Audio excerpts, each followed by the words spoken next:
South ఇండియాలోనే అతి తక్కువ ధరలకి రత్నాలనందించే ఏకైక సంస్థ 6JVR. నేను ఇలా బయటకు వచ్చి మాట్లాడుతుంది ఇన్ని వేల కళ్ళు చూస్తున్నాయి కానీ నేను డోర్లు వేసుకొని కింద కూర్చొని ఏడ్చిని నేనెంతో ప్రేమిస్తాను నన్ను.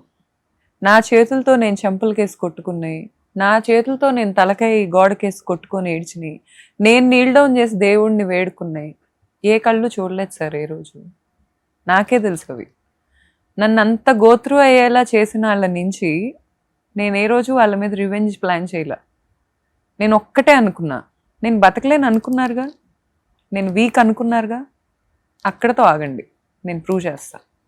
టైం తీసుకోండి, డీప్ బ్రీత్స్ తీసుకోండి, నేను వస్తా, మీ కళ్ళ ముందే తిరుగుతా. మీరెవరో నాకు గుర్తుండ్రు.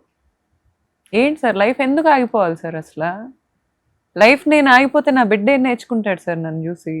ఏం నేర్చుకుంటాడు? ఏ రోజు అడగలేదు అసలు. వాడికి ఏం తెలుసు సార్? ఇప్పుడు వాడు పాకటం నేర్చుకున్నప్పుడు వెళ్ళి అబ్బాయి డోర్లు కొట్టేవాడు. ఈ మనిషి రోజుకి 5 నిమిషాలు స్పెండ్ చేసేవాడు వాడితో. వాడికి ఏం గుర్తుంటాయి సార్? నేను టీవీలో అతను వీడియో పెట్టినా వీడు గుర్తుపట్టట్లా. ఎవరు సార్ అబద్ధాలు చెప్తుంది? ఎవరు సార్ ఫాల్స్ ఎలిగేషన్స్ చేస్తుంది? నాకు కొంతమందికి అంటగడుతున్నాడు. రమ్మనండి సార్, నేను కూర్చొని ప్రూవ్ చేస్తాను. మా చాట్లు ఓపెన్ చేసి ఇస్తాను, చదువుకోమనండి. అతన్ని ఇవ్వమనండి. నేను కొంతమంది అమ్మాయిలతో ఫుటేజ్లు చూపిస్తాను, ఆ అమ్మాయిలతో చాట్స్ ఓపెన్ చేసి ఇవ్వమనండి నాకు.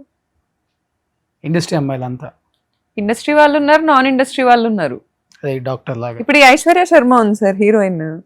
అమ్మాయి నాకేం చెప్తాను ట్రై చేస్తుందంటే, నేను చాలా చిన్నప్పుడు చాలా తప్పులు చేశాను, నేను అప్పుడు చాలా చిన్నపిల్లని, ఈ రోజు నేను ఆ తప్పులు చేయట్లేదు, నేను మారాను, నేను ఎవాల్వ్ అయ్యాను, మీ పర్సనల్ విషయాల్లో ప్లీజ్ నన్ను లాగొద్దు. అండ్ ఏంటది, నేను అందరు అబ్బాయిలతో ఇలాగే ఉంటానని కొంతమంది అబ్బాయిలతో వీడియోలు పెట్టింది నాకు. వాళ్ళందరూ అమ్మాయిని అడుగు పట్టుకోవటం, లేకపోతే అమ్మాయిని ఎత్తుకోవటం, ఇవన్నీ పెట్టింది. అందుకే నేను నీ హస్బెండ్తో అలా ఉన్నాను. నేను ఒక్కటే అడిగా, చాట వార్తలు పెట్టింది మెసేజ్లు, నేను ఒక్కటే రిప్లై అడిగా, అతను నీ గురించి మాట్లాడేది ఆర్టీవీలో ఉంది, నువ్వు విన్నావా? నాకు తెలుగు అర్థం కాదు అని, ఐ డోంట్ అండర్స్టాండ్ తెలుగు. అమ్మాయి తెలుగులో మాట్లాడిచ్చారు, అమ్మాయి ఇన్స్టాగ్రామ్లో వీడియోస్ ఉంటాయి. తెలుగు అర్థం కాదంటే నేను ఎట్లా నమ్ముతా సార్? ఒకవేళ తెలుగు అర్థం కాదు, ఇంతమంది తెలుగు ఫ్రెండ్స్ ఉన్నారు, ఫోన్ చేసి అతను ఏం మాట్లాడు, ఈజీగా అర్థం అవట్లే అతనే పంపించాడని. ఏం మాట్లాడండి? నేను మీరు వీడియో నాకు ఆడియో పంపారు కానీ ఏం మాట్లాడాడంటే, అమ్మాయి అంట పక్కన పడుకుంటే ఇతను చాలా సార్లు కదిలిచ్చిందంట. ఐశ్వర్య శర్మ అనే అమ్మాయి చాలా సార్లు కదిలిస్తే ఇతను పట్టించుకోలేదంట, మినిమం దేకలేదంట. ఆ కాల్లో ఏంటంటే అతని ఫ్రెండ్కి ఎక్స్ప్లెయిన్ చేస్తూ ఉంటాడు అతను వాళ్ళ వైఫ్తో ఎందుకు తిరిగాడు, వాళ్ళ వైఫే తేడా కాబట్టి అది ప్రూవ్ చేయడానికి తిరిగాడంట, వాళ్ళ ఫ్రెండ్కి హెల్ప్ చేయడానికి. అదే దాంట్లో ఏం చెప్తాడంటే, ఒక ప్రొడ్యూసర్ కూతురు ఇతను వెంటబడిందంట, ఇతని ఐశ్వర్య కూడా చాలా కదిలిచ్చిందంట, పడుకున్నప్పుడు ఏవేవో చేసేదంట, అయినా అతను పట్టించుకోలేదంట. ఇప్పుడు ఏవేవో చేస్తుందని చెప్పాడు కదండి సార్. టీజర్ లాంచ్ అయింది, వెళ్ళారు, 2 రోజులు ఆ అమ్మాయి ఆ అబ్బాయి ఒక గెస్ట్ హౌస్లో ఉన్నారు, ఇంటికి తిరిగి వచ్చారు. నేను యాజ్ ఏ వైఫ్ నన్ను ఇన్వైట్ చేయకపోయినా వచ్చాడు కదా, బ్యాగ్ తీసి అతను అన్ని సర్దుతున్నా, అలసిపోయి వచ్చి ఉంటాడు అని చెప్పి బ్యాగ్లో తీస్తున్నా, వాడేసిన 2 ఉన్నాయి అందులో. నేనేమనుకోవాలి సార్? ఏంటిదని అడిగా, వెంటనే అడిగితే బాబు గారికి కోపం వస్తుంది. టైం తీసుకున్నా, ఫస్ట్ బాత్రూంలోకి వెళ్ళా, కాసేపు ఏడ్చా, ఏం జరుగుతుంది, పానిక్ అయ్యా, వాళ్ళ హీరోయిన్తో అని నాకు అర్థమైపోయింది. వచ్చా, కూర్చోబెట్టా, ఏంటివి నీట్గా అడిగా. ఫస్ట్ గొడవ పడాలని అడగట్లేదు, ప్లీజ్ ఒకసారి నేను చెప్పేది నాకు ఇది చాలా బాదరింగ్గా ఉంది, ఇవి ఎందుకున్నాయి నీ బ్యాగ్లో? నాకు తెలీదు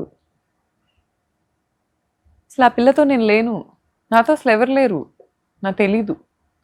ఆ తర్వాత వీళ్ళతో వచ్చిన డ్రైవర్ వాట్సాప్ స్టేటస్ చూసా, ఊరికే వాట్సాప్లో అందరు డైవర్ట్ అవ్వాలి కదండి సార్, ఫోన్ పట్టుకొని కూర్చున్న ఆ అమ్మాయి ఇతను వీడు దిగిన ఫోటో వచ్చే దారిలో, ఇద్దరు వైట్ అండ్ వైట్ మ్యాచింగ్లు వేసుకొని హోటల్ 7లో ఆగి ఫోటో దిగారు.